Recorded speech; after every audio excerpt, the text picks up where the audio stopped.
Sip, sip, sip, sip, sip. Kembali lagi di beranda berkarya sambil bercanda.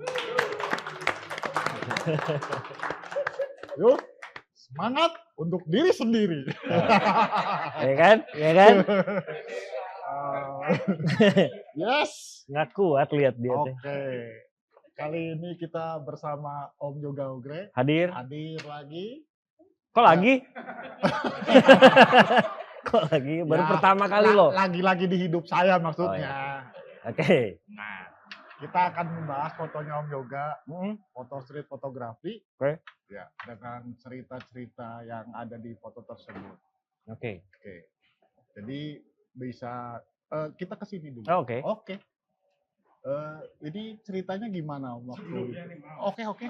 Ya. Biar saya lemes gitu. Hah? Kopi. Boleh. Saya pakai plastik boleh? Biar disedot gitu.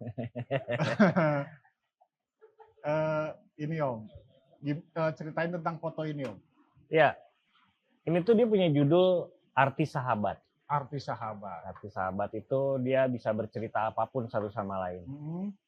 Ini kayak ngajakin apalah gitu ya, atau main yuk, atau apalah dan sebagainya. Kenapa di sini saya bilang persahabatan mereka ini kuat gitu? Ya. Nggak cuman karena mereka sebaya mungkin, tapi ada aksen di situ dari tangannya dia ke tangan temannya. Lalu yang buat saya senang juga ngelihat sendal mereka sama. Oh iya. Nah, sendal mereka sama, garisnya 3, artinya katanya original ya kan. Sementara kita ketemu dengan yang sebelah sana, dengan garis yang sama. Tapi cuma 2. Oh benar. Berarti itu? Apa itu?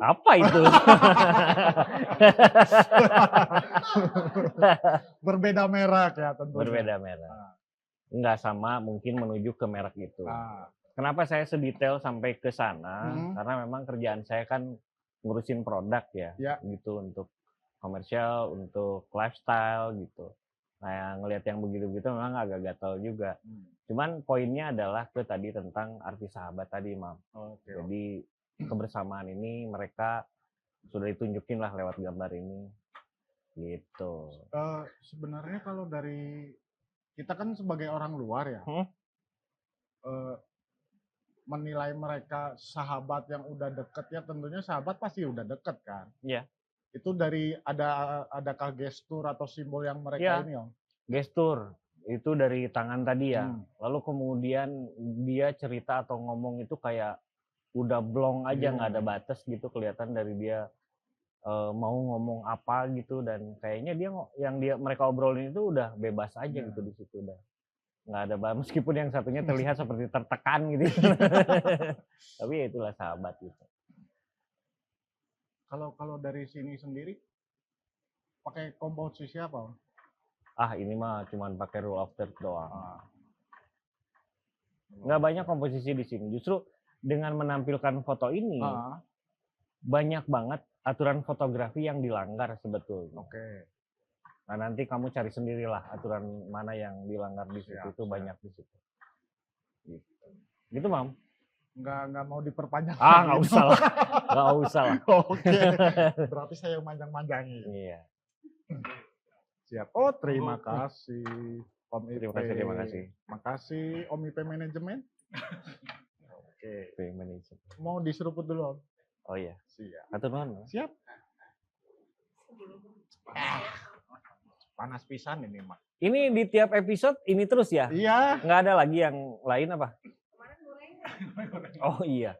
Ada gorengan juga ya? Kebetulan boleh, ya? Emang produksinya lagi ini yang lagi membanjiri produksi. Oh oke. Kemana aja bebas. Iya. Tapi beneran pusing ya. Dia pusing sampai ngerokok. Oke. Saya lebih tertarik ke ininya Om. Kan similarity ya. Hal-hal similarity itu saya suka itu. Itu ada banyak. Si kakinya yang melangkah, terus si sendalnya sama. Kurang lebih yang lebih ini menonjolkan 2 laki-laki dan di belakangnya 2 perempuan yang lumayan stylenya dengan masing-masing itu. Ya.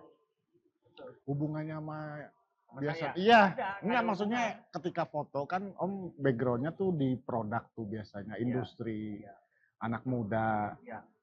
Jadi saya senang ngelihat gaya hidup mereka ya. Maksudnya ini kan dia berangkat dari rumah yang tanpa beban, artinya anak-anak ini memang rumahnya di sekitaran situ. Kalau misalnya dia memang pergi dengan orang tuanya menuju kemana, pasti dia akan lebih berdandan lagi. Ini kan lebih bicara seadanya ya. Yeah. Lebih ya udah pakai sendal berangkat gitu. Dan dia udah main, niatnya juga main. Berbeda dengan yang sebelah sana. Oke. Kalau mereka itu memang berdandan lah, karena memang tujuannya mungkin mau main yang agak jauh gitu ya. Makanya dengan gaya-gaya celana 3/4 itu sebetulnya 3/4 kepanjangan kayak. Iya, rada ngatung saeutik ya, Mak. Ya. Tapi bukan hijrah ya. Bukan. Nah, dia lagi main aja dengan celana yang seperti itu. Mereka juga kayaknya sih terlihat seperti sahabat juga. Mereka berdua terus ya jalan main bareng ke situ sih sebenarnya. Kayak hidupnya berbeda. Siap. Apakah ini termasuk simbol ini, Om? Oh, itu sponsor. Ada sponsor. Jadi teringat ini, Om. Dulu kan Om bikin buku 1000 Langkah Semu ya. Nah, apakah ini termasuk cerminan gitu, Om? Jadi tadi saya cerita tentang orang ini berangkat langsung pergi, sementara dia berdandan. Yeah. Jadi gini, di 1000 Langkah Semu itu 2018. Di 1000 Langkah Semu itu cerita tentang portrait sebetulnya. Yeah. Tapi bukan dilihat dari wajah. Oke. Tapi dilihat dari apa yang mereka pakai. Okay. Portrait itu cerminan dirinya dia. Tanpa ada kebohongan ya. Kenapa saya pada saat itu senang motretin kaki? Karena kalau motret wajah, orang itu pasti udah pengen kelihatan, udah ngerti lensa dari handphone kan, udah pengen kelihatan bagus lah gambarnya gitu dan lain sebagainya. Artinya dia buat saya sudah tidak menjadi dirinya, dia udah membohongin dirinya jadi orang lain. Atau jadi dirinya tapi yang terlihat seperti orang lain. Kalau ini, dia cuma pakai yang mereka biasa pakai. Gitu ya. Dan yang mereka pakai ini artinya yang mereka beli ini artinya yang cerminan dirinya senangnya apa. Ya kan. Misalnya nih, inilah anak-anak ini. Anak-anak ini memang mungkin lagi trennya si sendal ini. Yeah. Makanya dua-duanya sama di daerahnya itu mungkin sendalnya, ini sendal lagi hype nih, gitu. Senang mereka, gitu. Dan mereka sama-sama beli dan mereka sama-sama pakai. Dan mewakili dirinya tadi. Dan yang di sana juga sama. Itu meskipun pergi, tapi bukan pergi ke mall, tapi yang main. Tapi yang dia pakai adalah yang mereka suka. Seperti sneaker lah. Sneaker itu adalah orang-orang yang open mind, bukan open minded ya, orang yang mudah didekati oleh siapapun, dia terbuka gitu siapapun bisa masuk. Pada saat dia pakai sepatu yang kulit, rapi dan lain sebagainya, mungkin orang juga mau dekat nggak bisa sembarang. Nah itu kita bisa baca dari situ sebetulnya untuk bisa mengetahui karakter seseorang. Seperti itu sih. Jadi waktu itu prosesnya berapa lama, Om? Waktu bikin buku? Ya. 1,5 tahun. Jadi dengan rentan waktu selama 1,5 tahun berbagai karakter kan pasti. Iya, dicari dulu gitu. Mau bikin apa? Pertama itu kan, mau bikin apa nih? Bikin ini nggak ketemu.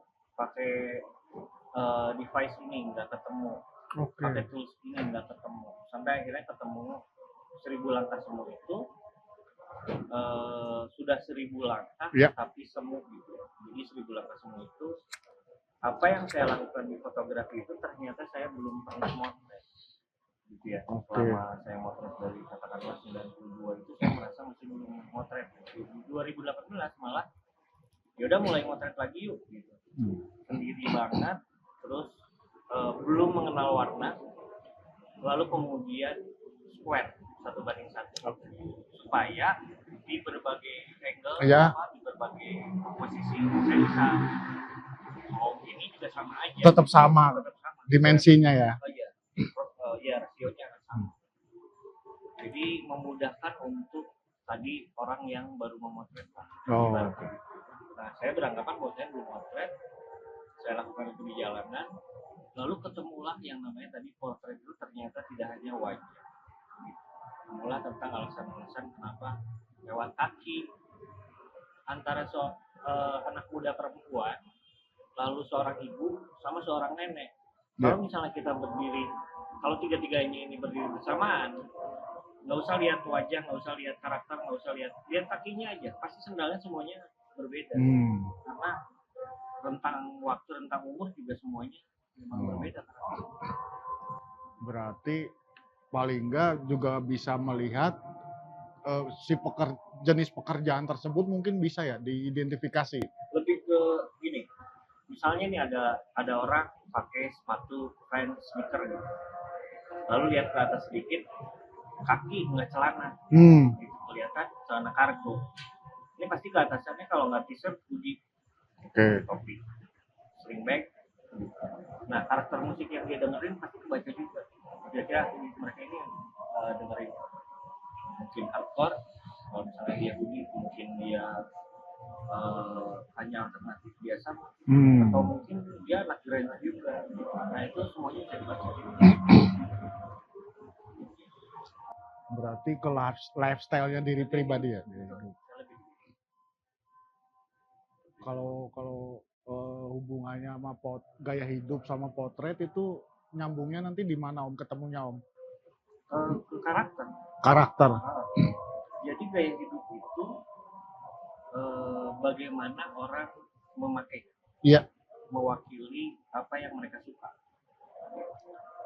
Presentasi dirinya sendiri itu ya. Artinya kan menjadi sebuah identitas. Identitas ini yang disebut dengan potret. Oh. Jadi relate sebetulnya. Mungkin dari teman-teman ada yang mau ditanyakan atau gimana terhadap gambar ini atau obrolan tadi kita? Coba Om Ivan. Gak usah lah, gak usah. Ada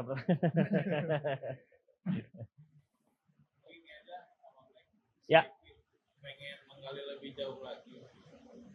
Pemilihannya itu kurang keras dikit Om Ivan. Start. Ya. Angin. Jadi kan kita tahu bahwa pemulai di industri, terus keluar dari zona itu dan memilih untuk memotret street. Apakah pemilihan itu tiba-tiba ataukah sudah memang ada? Kayaknya saya harus punya sebuah karya yang memang di luar dari yang biasa saya lakukan. Ya.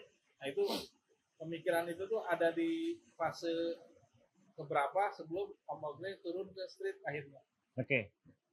Jadi fotografi itu dulu memang di jalanan, tapi sampai detik ini sama sih.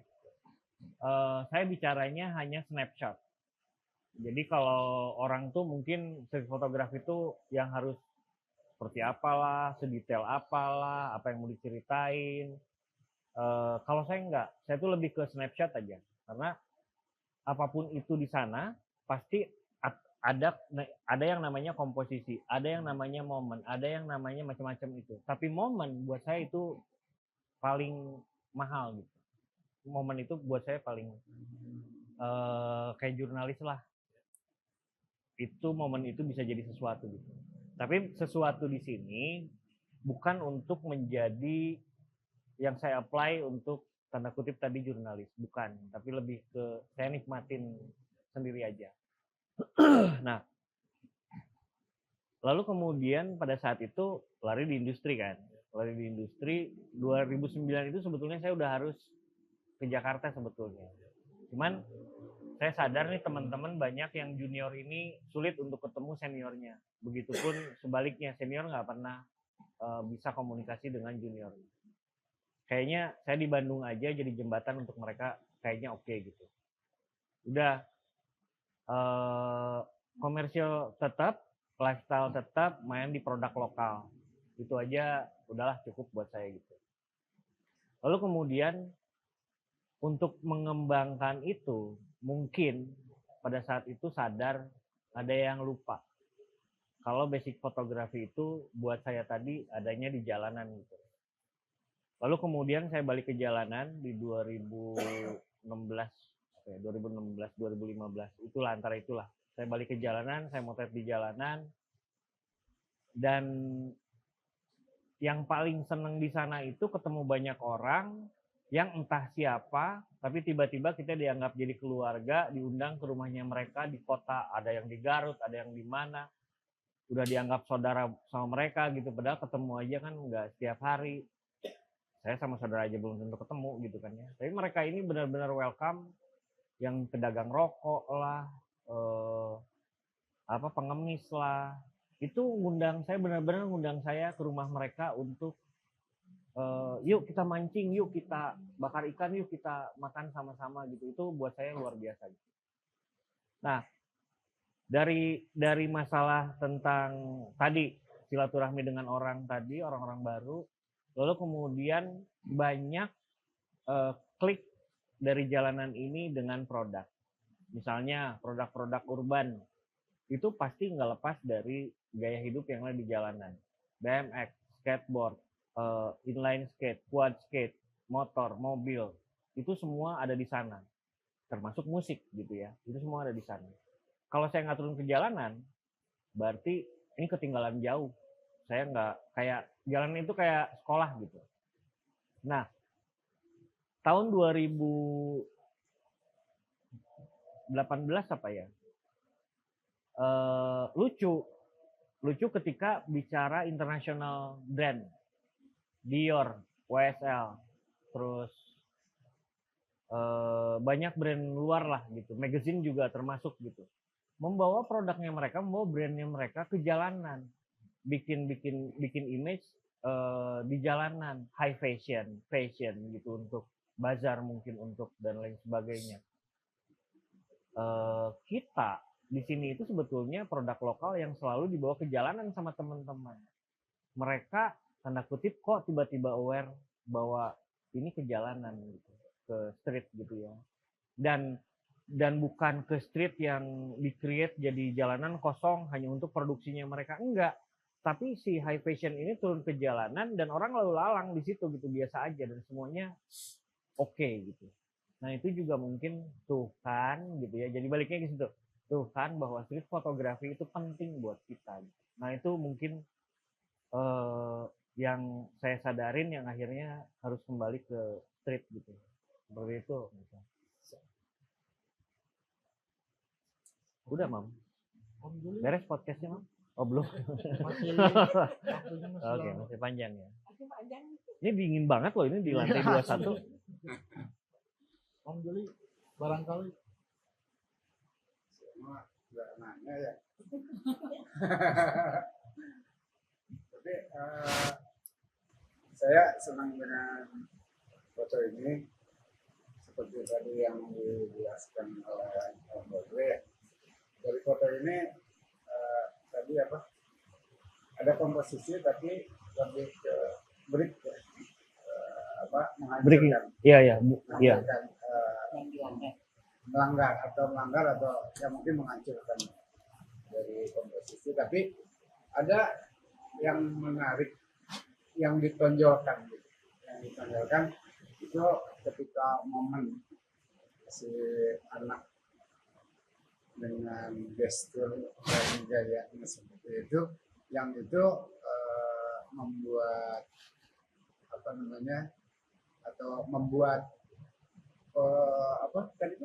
penghancuran dari komposisi, bukan penghancuran, pelanggaran dari komposisi itu tetap terlihat menarik. Jadi daya tarik dari komposisi sendiri tetap kuat gitu, tetap muncul dari sosok dua anak itu sendiri dari foto itu. Kemudian kalau dari penjelasan tadi, pembedahan karyanya Om Olga ini, dua hal yang belakang gitu. Ketika ada dua anak, dan di belakangnya ada dua orang, gadis, ya. itu seolah-olah sebagai pembanting. Ya. Sebagai pembanding yang akhirnya bisa mungkin bisa ada di situ tuh, ada di situ gaya hidup dari masing-masing kedua anak dan kedua gadis yang ditampilkan di foto itu sendiri. Jadi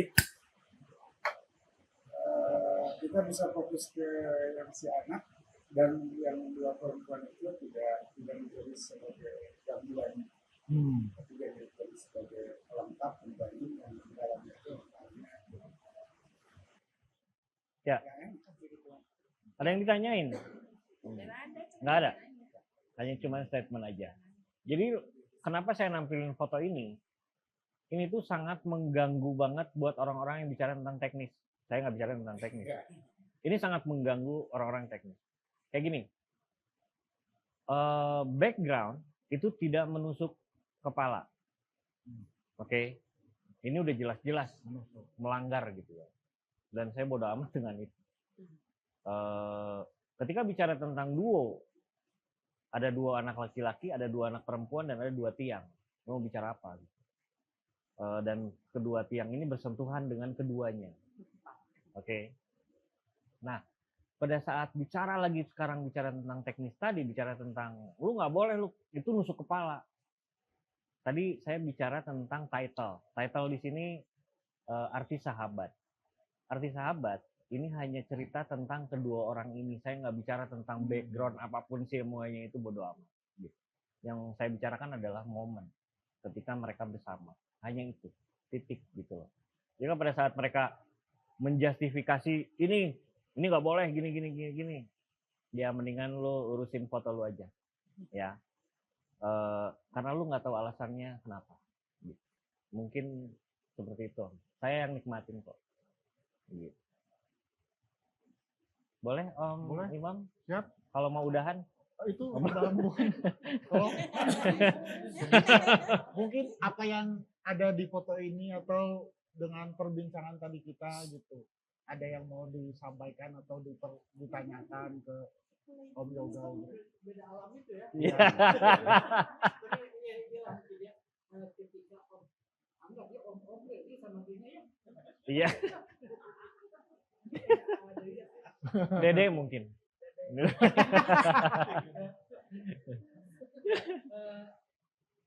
Narasinya bisa panjang. Betul. Setuju. Narasi yang dibuat dari fotografernya sendiri. Nah, ketika menarasikan itu, apakah sudah ada di dalam konsep sebelum menekan tombol? Oke. Momen itu ada di depan kita. Pada saat bicara tentang snapshot, artinya mata kita udah kayak kemana aja. Makanya saya orang yang nggak bisa masuk mall. Karena di mall itu mata saya capek. Lihat ini, lihat itu. Bicara tentang komersial, saya lihat iklan-iklan orang di sana. Ketika bicara tentang street fotografi, meskipun itu di mall, saya capek lihat gestur-gestur orang, karakter-karakter orang. Belum lagi momen-momen yang tiba-tiba muncul di sana gitu. Itu kenapa saya nggak bisa masuk mall itu, keluar pasti capek banget. Nah, jadi kelupaan tadi apa ya? Tentang apa ya tadi ya? Sama lu. Oke. Nah, ketika kita berjalan melihat itu ke depan kan. Di depan ini makanya, wah ini ada 2 anak nih. Di depan sana masih jauh. Dia ngobrol asik dan lain sebagainya. Ketika saya jalur di sini, misalnya si anak ada di sana, pasti saya ke arah sana. Pasti ada momen tertentu di mereka yang bikin saya senang. Dan kamera, saya nggak pernah lihat viewfinder. Karena tahu 24 mili itu pasti dapatnya sekian, framingnya sekian, pasti akan dapat. Momen dulu yang saya kejar. Ketika momen itu udah dapat, urusan komposisi itu pasti ada di sana, apapun itu pasti ada di frame itu. Tinggal nanti kita lihat, nggak haram untuk cropping, untuk disimpan di mana dan lain sebagainya. Itu yang saya lakukan setelahnya. Baru kemudian cerita itu akan muncul di situ. Seperti itu Om yang saya olah. Jadi bukan cerita dulu. Kalau cerita dulu makin capek lagi saya Om. Gitu. Jadi gambar yang saya dapat malah jadi lebih sedikit. Artinya tadi kalau bicara cerita dulu ya, berbeda dengan kalau kita tema dulu. Kalau tema dulu lebih bisa dapetin gambar yang lebih banyak gitu ya. Tapi satu benang merah nih semua gitu. Kalau snapshot yang saya lakukan tanpa tema, tanpa cerita, itu random banget dan di situ banyak banget cerita yang saya dapat. Gitu. Wow. Wow aja ini pengalamannya menarik perbincangan ini ya. Bukan tanpa konsep, tapi di balik itu ada satu hal yang menarik sekali bagi saya, itu betapa si Om ini menguasai peralatan yang dipakai. Pilihan lensa 24 mili itu sudah menjadi pilihannya, sehingga tanpa melihat pun sudah bisa memperkirakan ini ada di mana, lingkungannya akan terbawa seluas apa, sehingga momen itu sudah bukan hanya tinggal satu-satunya mungkin ya yang jadi pikiran. Kapan saatnya menekan tombol? Betul, sudah persis. Sudah tidak berpikir lagi tentang peralatan yang dipakai. Enggak. Bukan berarti mengabaikan. Tapi betul. Sudah merasuk harus menjadi bagian dari kita. Betul. Pada saat kita menggunakan smartphone, pasti akan ada sepersekian detik untuk capture. Betul. Jadi kita harus capture duluan sepersekian detik sebelumnya. Dan ini pun ketika si anak jalan ke arah, akhirnya saya mendekati dan seolah-olah si anak ini menjadi jalan ke arah kita, itu pun saya tidak luput untuk memperhatikan yang dua orang di sana jalan ke sana. Dengan begitu saya harus mengatur komposisinya mau gimana nih, mau jalan ke sini untuk bisa keambil yang itu atau seperti apa. Nah itu pun difikirkan gitu. Tapi harus cepat. Karena momennya cuman itu. Siap. Ya, wownya itu di situ mungkin ya. Karena apa? Sudah tidak berpikir lagi apa yang harus di-apply. Enggak. Ya. Karena sudah merasuk dalam tubuh. Sudah harus ada di kita, di dalam. Makasih Om. Jadi sama dengan ketika kita foto produk Om. Foto produk juga sama. Kita ini mau meng-capture produknya, bukan modelnya yang cantik, gitu. Pada saat kita capture, bagaimana caranya saya tidak memotret dia. Terkadang kita cerita, kita bicara tentang posing dan lain sebagainya. Dari perpindahan dari satu pose ke pose lain, itu bukan dia. Nah pada saat itulah saya capture. Makanya terkadang mereka bilang, ini gimana ngambilnya, komunikasi seperti apa yang disampaikan. Nah itu harus jadi kebiasaan, harus jadi kayak, harus ngeblend gitu loh. Selain bicara tentang chemistry satu sama lain. Gimana caranya kita meng-capture orang tersebut, tapi tidak menjadi orang tersebut. Nah gitu. Seperti itu. Daging pisangnya. Kenapa? Daging pisang. Daging. Karena tebel ya. Coba tanda poin mungkin. Aduh. Kalau apa tadinya mau nanya ini Om. Silakan. Tadinya kan Om bilang kan ini kalau sebetulnya banyak yang dilanggar. Tapi kan sudah terjawab. Begitu Om Ogil menerangkan tadi, oh iya itu kepala ke tiang gini. Itu sebenarnya udah terjawab. Cuman kalau Apoy tadi melihat foto ini, emang momennya langsung ke matanya ke anak kecil yang merangkul. Iya. Kalau tadi mungkin sempat ngobrol sama host ya, sama Imam. Similarity. Oh iya ada similarity. Baru terbayang ke situ kan. Malah tidak melihat ini ada banyak yang dilanggar Om kalau begitu ngomong, oh iya itu ada kepala di atas tiang gitu, tiang di belakang kepala. Sebetulnya emang kan katanya yang foto potret orang itu kan kalau bisa jangan menabrak tiang, jangan menabrak ini, karena seperti menusuk dan apapun. Jangan menghadap ke ruang sempit. Nah itu. Jadi macam-macam. Kalau apa emang langsung momennya udah dapet Om, momen matanya udah langsung ke anak kecil itu dan ke perempuan. Cuman emang Om kalau apa lihat dari gaya moto kan sering jalan ya Om ya. Kalau lihat dia matanya tuh udah ini bangun matanya tuh emang udah lihai Lihai. Ke sini gitu. Udah ke sini, orang moto aja bisa dari kene. Sebetulnya bukan lihai. Ah, Belajar dari zaman pakai film. Zaman pakai film itu, kalau dulu pagi kita datang ke lokasi itu, siang datang ke lokasi itu, sore datang ke lokasi itu, analisa. Analisa ini mulai dari arah datangnya cahaya lah, terus apa nih ya jatuhnya cahaya ini, di mana dia akan membuat shadow, di mana dia akan muncul highlight. Di jam-jam itu berbeda. Lalu kemudian kerasnya cahaya, kenapa jam segini, berapa nih meternya yang kita dapat dan lain sebagainya. Nah, analisa itu kita pakai di jalanan. Ini semua ketika kita jalan udah menganalisa satu-satu. Ini yang akan terjadi, ini pasti akan begini. Terkadang saya lagi nyetir pun, ini pasti ada tabrakan di situ. Itu ambil handphone, jadi ada beberapa foto saya yang di jalanan jatuh lah, tabrakan lah orang gitu. Karena udah kelihatan dia bawa motornya, ini ngaco nih orang gitu. Pasti bawa handphone, buka kamera, ya foto we. Jadi satu kebiasaan gitu, jadi satu. Lanjutin punten kepotong. nggak ada lagi sih Om, cuman ya kalau untuk urusan foto momen di street gitu ya, aku juga pasti kadang-kadang ada kepala yang kayak ya disebut banyak yang dilanggar gitu kan. Dan untuk mengedit dan crop dikit atau gimana pun aku tidak menjadikan suatu kalau foto itu one shot one kill gitu kan, tanpa harus edit apa gitu, tapi tetap harus ada yang diedit dikit gitu, dan cropping itu bukan haram gitu. Ya. Bukan dari sih, sebetulnya lebih kepada penyesuaian. Jadi emang nggak ada pertanyaan seperti kan nggak ada pertanyaan. Jadi kalau bicara tentang kenapa di lomba foto selalu dibilang tentang nggak boleh digital imaging, boleh burning dodging. Karena di film zaman dulu juga burning dodging itu dilakukan. Lalu kemudian kalau sekarang digital imaging, kalau di film itu dulu sandwich ya. Sandwich ya, potong-potong film untuk nah itu yang dilakukan. Kalau sekarang semua foto misalnya ada 5 foto disatuin, dipotong-potong, kolase. Kalau dulu sandwich.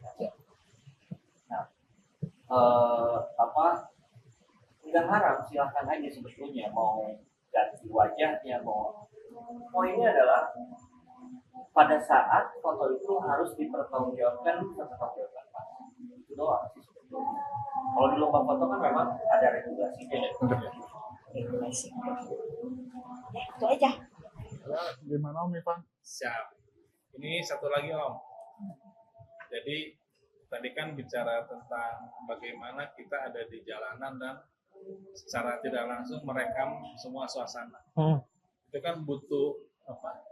Kalau saya bilang sih butuh kepekaan dan intuisi. Ya. Nah, bagaimana caranya kita membangun di jalan itu bisa membangun itu dan jadi sebuah karya yang wow gitu. Iya. Sadarin dulu tentang satu filosofi, kita tidak pernah bisa menginjak air yang sama. Jadi kalau misalnya sungai ngalir, kaki kita masuk ke situ, angkat, masukin lagi, itu pasti kita tidak menginjak air yang sama. Itu kenapa Kemis Motret ada di jalanan setiap hari Kamis di jam sore. Karena di jalanan itu semuanya berubah setiap saat. Di hari yang sama, di jam yang sama, itu tidak akan pernah ketemu momen yang sama. Dari kita lahir sampai kita mati, tidak akan pernah ketemu momen yang sama. Cahaya berbeda, orang berbeda, meskipun orang yang sama, pasti itu juga berbeda. Nah, itu dulu yang harus disadarin. Artinya,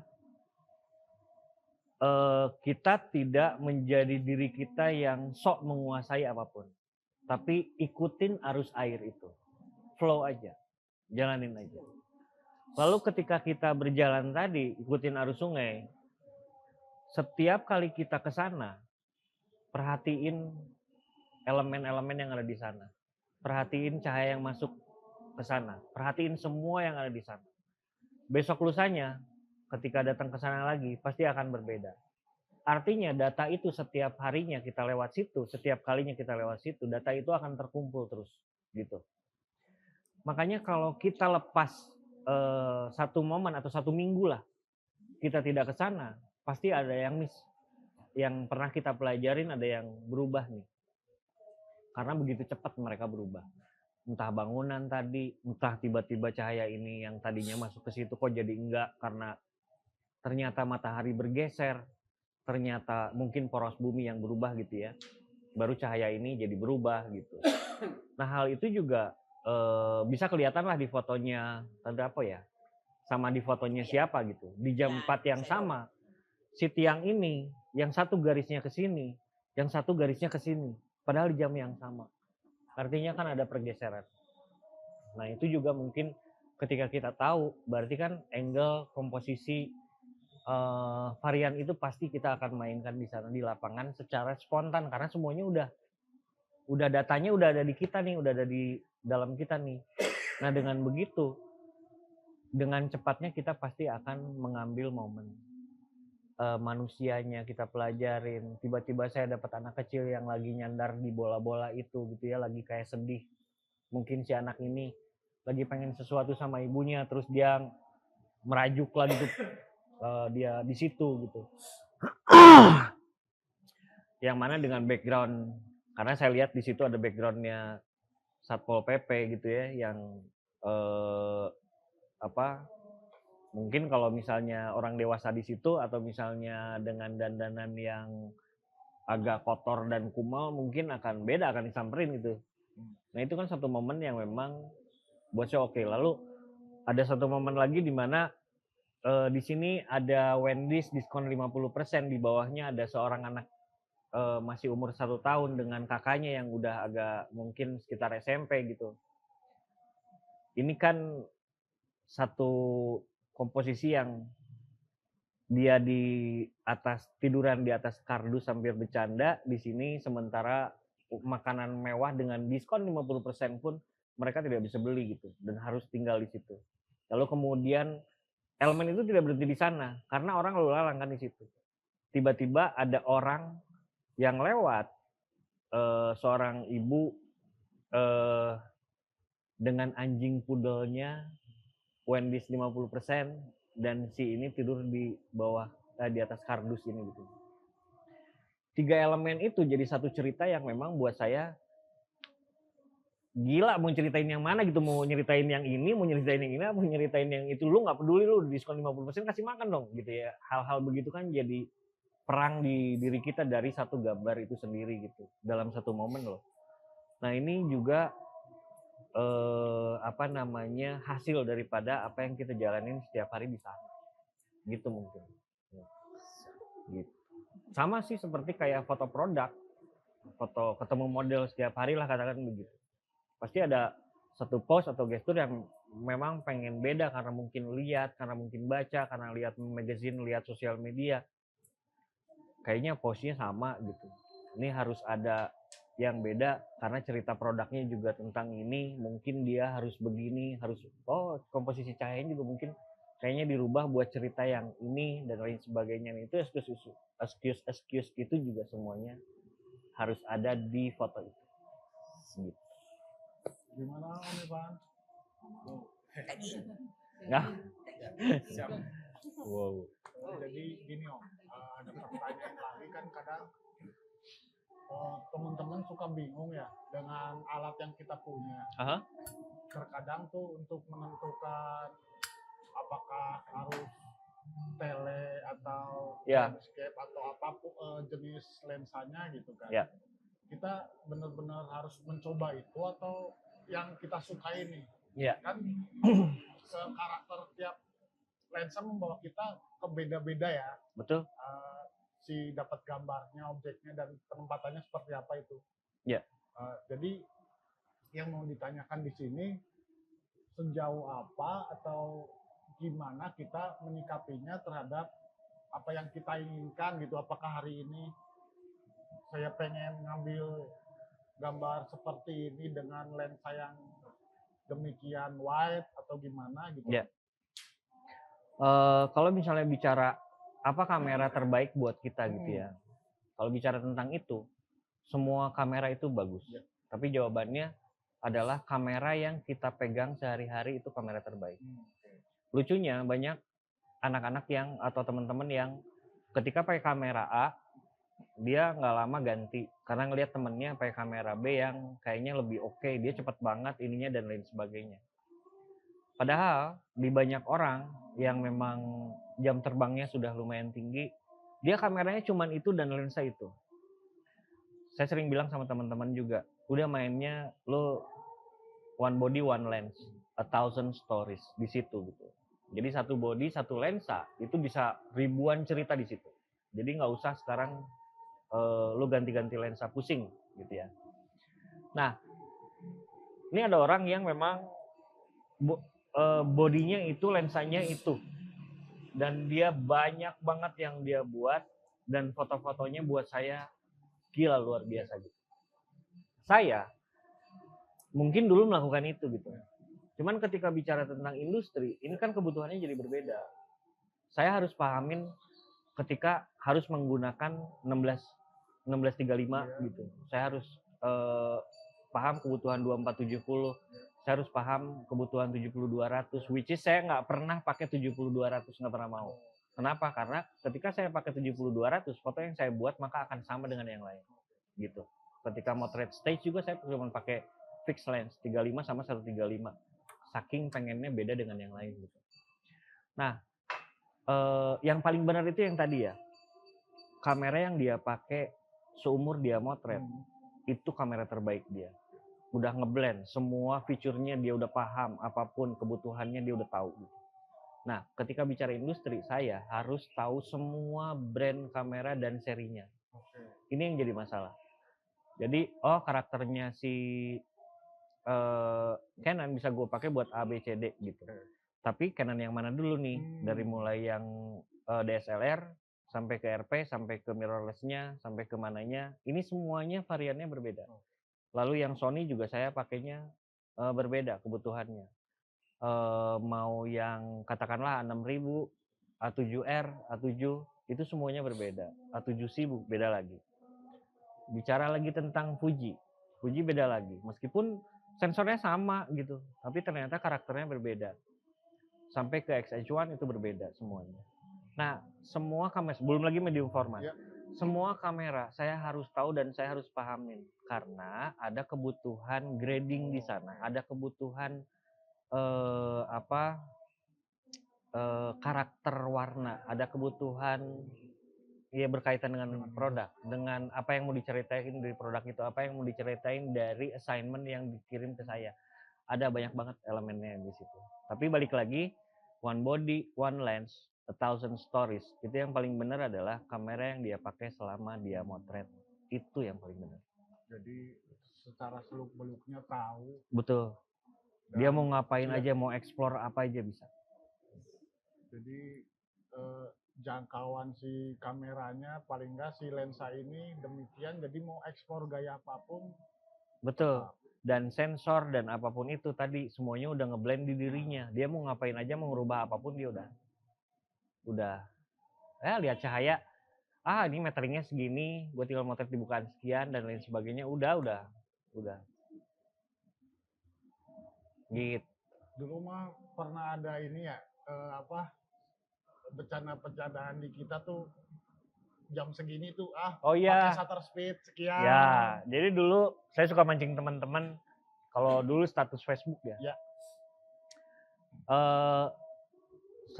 1/32.000. Iya. ISO 50. Bukaan 22. Kebayang nggak? Itu cuaca panasnya gimana coba? Iya. Nah itu dengan nulis metering begitu aja di status Facebook, itu orang udah bicara tahu tentang gila ya cuaca panas banget gitu. Gitu loh. Nah hal-hal gitu memang harus kita pahamin hanya dengan melihat, kita udah tahu ini metering berapa, aperture berapa, ISO berapa. Jadi waktu ketika kita di jalan atau di manapun ngambil gambar udah nggak disibukkan lagi dengan nggak usah.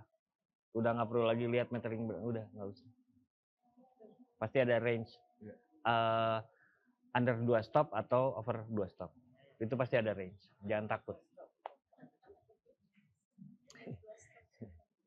Dari Ami mungkin ada yang mau nanya ini mah.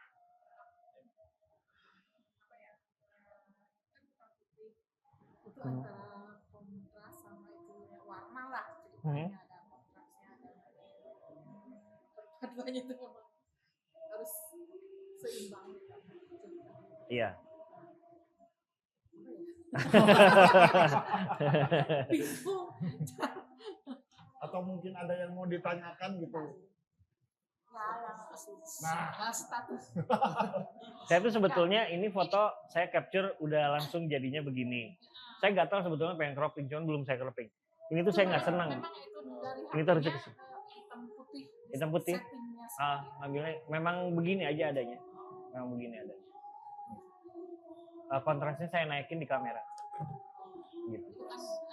itu kan sisi orangnya itu kan kontras itu terus pas kesini lah kan ke temboknya kan ada harus buka Iya. gitu kan Kontras, kenapa kontras ini dengan kontras ini berbeda? Karena di kamera yang saya pakai pada saat itu ada filter. Saya pakainya red filter. Makanya si kulit dia lebih putih. Gitu. Nah itu tadi bicara tentang balik lagi kamera, fungsi kamera itu benar-benar harus dipelajarin, maka akan mudah kita memotret. Kita bisa tiba-tiba pindah filter hijau, kita bisa tiba-tiba gitu, bisa tiba-tiba. Kenapa?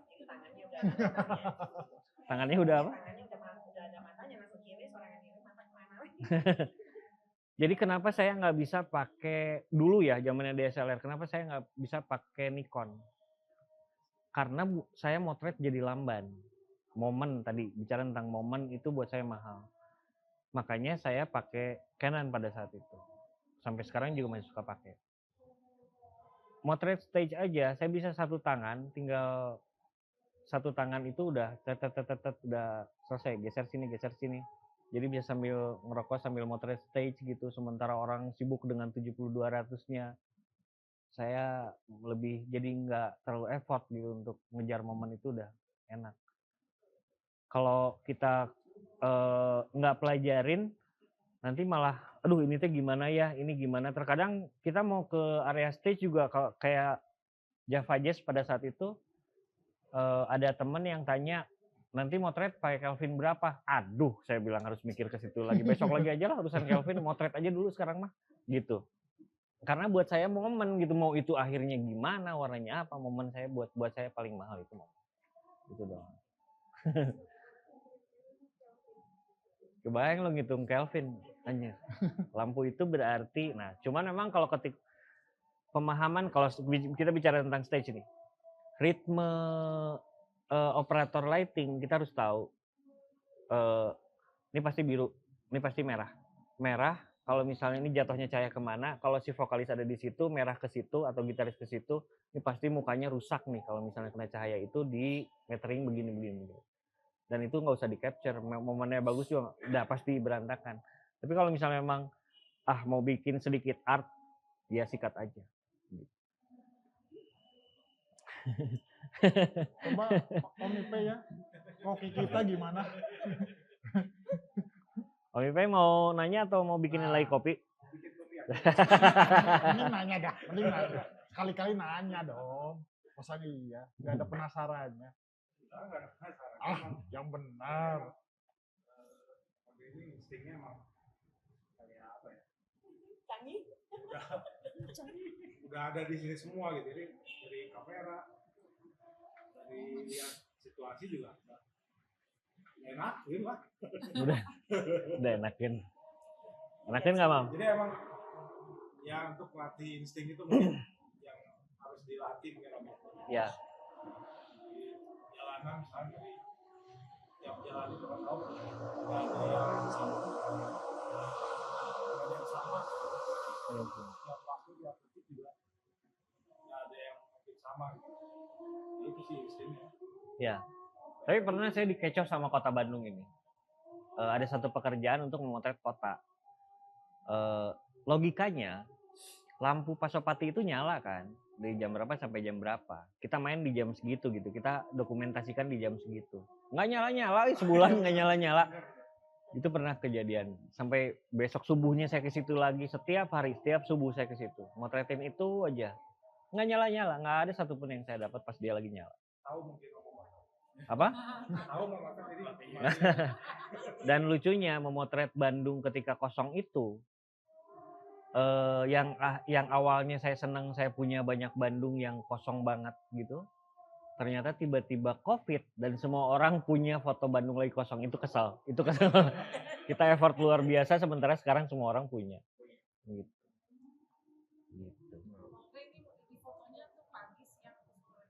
Sore. Iya. Ini pas lagi Kemis Motret, entah volume berapa lupa.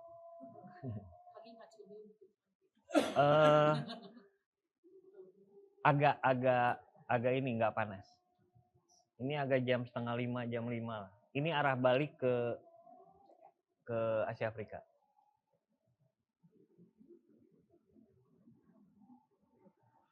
Jadi begitu teman-teman. saya tadi tanya Oh iya. Mungkin ada yang mau diutarakan lagi gitu. Saya segan ditanya sama Abang Bun ini, segan. Enggak, saya banyak pelajaran Siap. yang saya dapat dari Om Obre. Salah satunya nih berpikiran.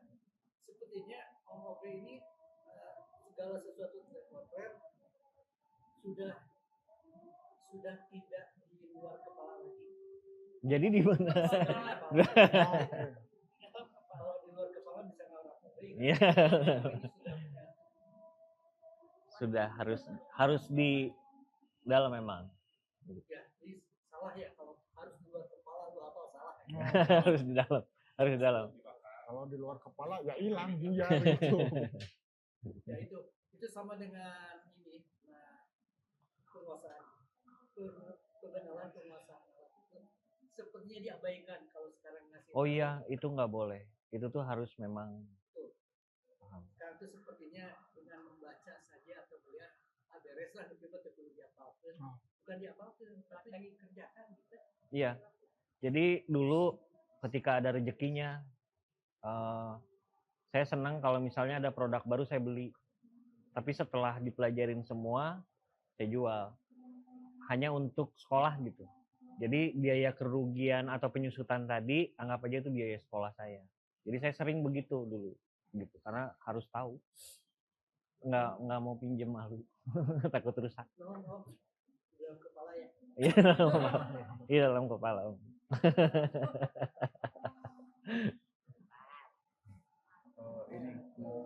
Ya boleh Om. Ini semakin seru ya. Satu lagi pikiran gini. Ada ini sih basic pisan Om. Ini Ya. sangat klasik karena gini. Sering kita ngomong tuh motret mah manual tuh. Ya. Itu kan jargon ketika baru Menjadi profesional.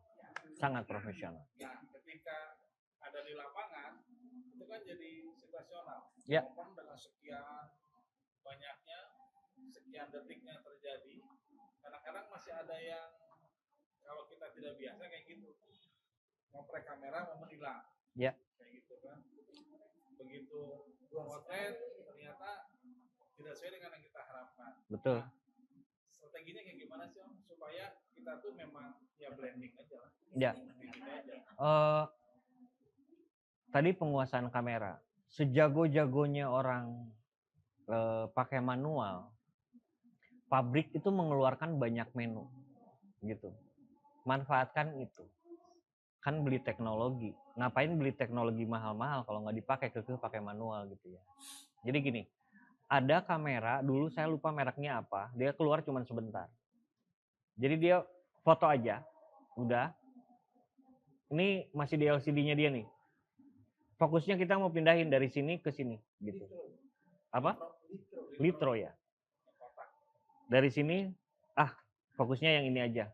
Baru aperturnya kita mau buka sampai 1,2 gitu, blurring banget di belakangnya. Itu kan ada kameranya. Sekarang kalau misalnya pakai manual, mereka jualan ngeluarin teknologi hasil riset. Tujuannya kan untuk memudahkan. Momen tadi ya, momen itu mahal gitu. Jadi sebisa mungkin ya ambil momennya, jangan jadi justifikasi ada memang senengnya motion padahal mah keur beneran weh gitu. Tadi pakai manual tapi lupa naikin speed atau apalah gitu ya. Nah hal begitu juga balik lagi sih kebutuhan kitanya apa gitu ya. Tapi kalau misalnya tadi memotret dengan manual menjadi sebuah identitas diri bahwa adalah seorang profesional, enggak begitu. Profesional itu dia ngerti datangnya assignment lewat email, dia ngerti bikin quotation, dia ngerti bikin portfolio yang baik untuk kliennya, dia ngerti hal-hal begitu gitu loh. Nah itu terus kalau udah kalau udah kan ada DP termin ya, baru target gitu ya, target tayang. Jangan sampai nanti behind the scene muncul di sosial media kita padahal produk orang gitu. Nah, profesional itu banyak elemen yang harus dipahaminya, nggak cuma itu. Itu Om. Ini lagi minum dulu ya. Barangkali mau minum. Oh iya iya. Iya, Mam. Imam banyak minumnya, Imam. Kan di lifestyle tuh banyak ya Om ya. Banyak. Kayak produk atau foto jalanan itu juga sekarang bagian kayak merek-merek terkenal itu lebih ke street itu kebanyakan. Banyak banget. Sering-sering saya lihat itu. Jadi semenarik itukah gitu sampai jalanan ya? Oh sangat. Kenapa high fashion jadi lari ke jalanan? Itu kan artinya jalanan sangat menarik gitu. Kenapa nggak tahu Milan, nggak tahu Prancis, kenapa harus dibawa ke jalan si produk itu gitu. Berarti kan di situ ada sesuatu yang menarik gitu untuk bisa blending si brand ini dengan masyarakatnya. Supaya awareness-nya dapat di masyarakat. Supaya banyak banget lah elemen marketing yang memang harus ke sana. Lalu motret gaya hidup itu tidak hanya sekedar motret gaya hidup, tapi harus dipahamin. Misal gini, kita kaitannya motret dengan BMX lah. BMX itu ada old school, ada new school, ada mid school. Lalu kemudian trick juga ada macam-macam. Di situ misalnya ada cherry picker, ada tail whip, ada macam-macam juga. Nah, kenapa saya harus tahu? Karena ada momen di mana pada saat orang misalnya nih bayangannya di depan ada seorang perempuan dengan high fashionnya, tapi dia mau lari ke urban gitu ya. Karena ada yang dijual misalnya sling bag-nya gitu, yang untuk urban gitu. Lalu di belakang ini ada anak BMX untuk melengkapin elemen ini gitu. Misalnya dia melakukan tail whip. Nah, pada saat melakukan tail whip itu kita harus tahu angle mana yang kita ambil untuk tahu bahwa itu adalah tail whip gitu. Nah, itu juga harus dipelajari. Nggak cuma sekedar motret BMX, motret English gitu. Nggak bisa begitu. Lalu kemudian tadi BMX. Lalu kemudian motor misalnya. Motor ada road race, ada drag race, ada macam-macam. Itu semua berbeda, settingan berbeda, looknya berbeda, outfit mungkin berbeda gitu ya. Lalu di mobil juga ada stance, ada mungkin dia lebih ke racing mungkin dengan ban MITI atau apa dan lain sebagainya. Lalu di engine-nya seperti apa dan lain sebagainya. Itu juga harus tahu kalau misalnya memang motret di gaya hidup otomotif gitu. Begitupun quad skate. Nih zamannya 80s itu dandannya gimana sih? Lalu di Indonesia kayak begini, oke, pada saat dulunya di Amerika kayak gimana, di Miami itu seperti apa sih, negro-negro ini pakainya gimana, lagu zaman dulu yang keluar tuh apa aja sih gitu, baru mereka bawainnya gimana, lalu ada haknya atau enggak, kalau misalnya buat freestyle-nya kayak gimana, buat street-nya kayak gimana, buat freeride-nya kayak gimana, semuanya berbeda gitu. Jadi emang harus dipahamin satu-satu dan harus pelajarin satu-satu, nggak bisa cuman motret gitu, nggak. Iya, orang motret biola, padahal pas gini ngelihat gripnya aja dia nggak tahu apa. Nah hal gitu teh saya nggak boleh gitu, nggak boleh banget. Dalam satu foto konseptual misalnya tahun 20 misalnya, kita bikin satu konsep tahun 1920. Kita misalnya ngeluarin konsep tentang mafia zaman itulah gitu. Jangan sampai mobilnya udah benar, sepatu kulit dengan ukiran-ukirannya udah benar, celananya udah benar, jasnya udah benar, dalaman jasnya udah benar, dasnya udah benar, gaya rambutnya udah benar, semuanya udah benar. Begitu angkat telepon, teleponnya yang diputar kayak gini, itu kan udah salah gitu. Karena zaman itu teleponnya harus nempel yang di dinding yang pisah sama Hal-hal gitu harus tahu. Kalau enggak dalam sebuah foto konsep nanti begitu ditampilkan, tadi tanda kutip dipertanggungjawabkan. Begitu ada pertanyaan, nah teleponnya eta nah ieu kieu. Lu cerita tentang tahun 20, bukan dong gitu. Nah, hal gitu-gitu harus tahu. Ya, Riset. Iya, harus riset, harus tahu. Kan analisa, riset itu kan dari foto film kan memang begitu. Harus. Jadi si nggak jadi juga sih. Oh, nggak jadi. Jadi dikatakan sebuah konsep itu nggak hanya jadinya saja, tapi latar belakangnya semua elemen sampai ke background jadi masuk dan jadilah sebuah. Dan lucunya gambar. Sampai ke pewarnaan. Itu pewarnaan pewarnaan itu mainnya nanti di Kelvin. Kelvin ini nih yang nantinya kan. Kenapa? Abah udah gini-gini udah pusing Abah udah. Iya, nanti kalau foto konsep itu warnanya akan warm kah, nah nanti bicara tentang Kelvin nih, gimana caranya sekarang di sini kuning tapi sebelah sana biru. Nah, gitu-gitu nanti kita harus bisa mainkan itu gitu. Kayak gitu. Terkadang kan foto konsep yang tipis-tipis aja kayak kaca kasih semprotan air terus dengan cahaya yang berbeda, itu aja kan satu foto yang memang punya cerita gitu. Dengan background misalnya perempuan dengan topi dan di sini ada warna merah. Itu ada aksennya. Kayak gini Om, ngomongin foto konsep ya. Kadang kan saya juga kurang lebihnya suka foto konsep, tapi pakai baju nggak? Pakai. Oh pakai. Oke. Tapi terkadang kan seminimal mungkin. Bajunya? Budget. Bukan. Oke. Apanya? Jadi perkataan saya selalu menggantung ya. Iya, nggak tuntas. Terkadang tuh dengan saya pengennya semaksimal mungkin, tapi dengan adanya persiapan atau budget lah gitu yang seminimal mungkin, terkadang saya kok agak mentok. Iya Om, kayak kayaknya nggak usah dikerjain deh, nanti aja nunggu komplit apa gimana? Ada gimana Om? Apa namanya, harus gimana gitu ya? Kalau misalnya sekarang dulu ada namanya Dave Hill. Dave Hill itu konseptual fotografer. Dia bikin gambar itu memang totalitas. Jadi kerjaan dia datang ke kalau di sini mungkin Cikapundung lah, punya barang-barang tua gitu. Setiap dia ada uang, dia beli misalnya kacamata yang zaman dulu yang ininya kulit tapi ininya kaca gitu. Dia beli nyampe ke rumah itu dikasih kotak satu-satu, ini konsep A, B, C, D, E gitu. Yang ini masuknya ke sini, masukin. Nanti ketemu lagi misalnya satu sling kulit yang buat bawa senjata misalnya gitu. Nanti dia masukin lagi ke situ. Nanti nemu lagi apa, masukin. Dia akan lihat ketika itu komplit, dia eksekusi. Jadi satu konseptual fotografi yang tidak bisa ditiru orang karena itemnya susah. Gitu. Dan dia melakukan itu. Jadi apa yang kita inginkan atau visualisasikan dicicil dulu nih. Iya. Kalau mau hemat ya. Iya, ketemu kan ornamen-ornamen lainnya baru eksekusi. Betul, seperti itu. Sampai ke konseptual itu tidak hanya memilih model A udah. Jadi modelnya ini enggak, tapi karakter si model juga harus sesuai. Gitu.